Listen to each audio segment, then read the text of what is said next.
May mga bumabatikos sa pagpapautang ng Pilipinas ng napakalaking halaga sa International Monetary Fund o IMF na dati-rati inuutangan lang ng ating bansa.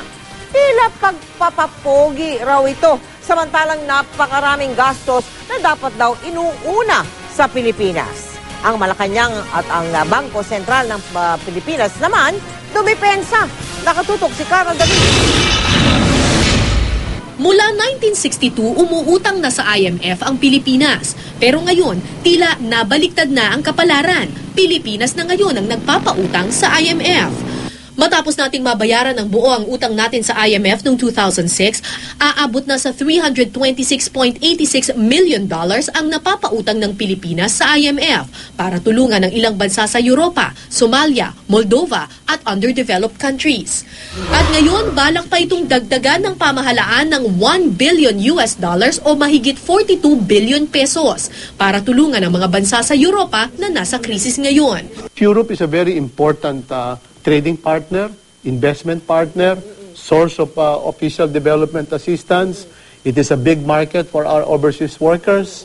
Pag binabayaan mo ang Europa na bumagsak, saan mo dadalhin yung mga kasama nating Pilipino na nagtatrabaho sa UK, sa Spain, sa Italy? I think it should be a point of pride that we are no longer borrowing but actually are contributing to the IMF. Pero ayon sa ekonomista at dating National Treasurer na si Leonor Briones, ang pagpapautang sa IMF ay para bang pagmamayabang na wala sa lugar.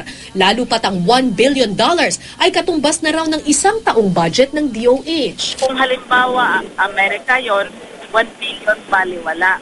Pero para sa Pilipino, malaking bagay ito dahil equivalent na ito sa budget ng isang major na department.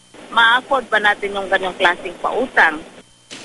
Pero ayon sa gobyerno, ang perang ipapautang ay manggagaling sa $77 billion reserves ng Pilipinas. Ito yung pondo na nakaimbak lamang at pinapalago ng Bangko Sentral.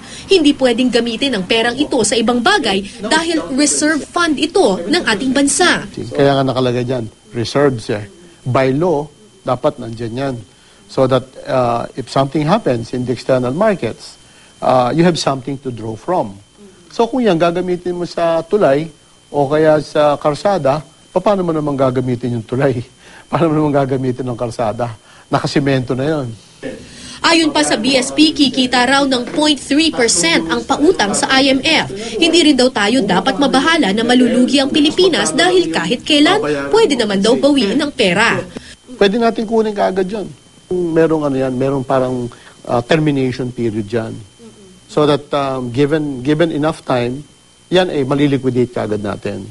Pero ani Briones, tila napakalaki naman daw ng $1 billion na pautang gayong hindi naman daw mayaman ang Pilipinas. Sana raw bago isipin ng pamahalaan ang pagpapapogi sa ibang bansa, isipin muna nito ang pag-aayos ng kalagayan ng nakararaming mamamayan.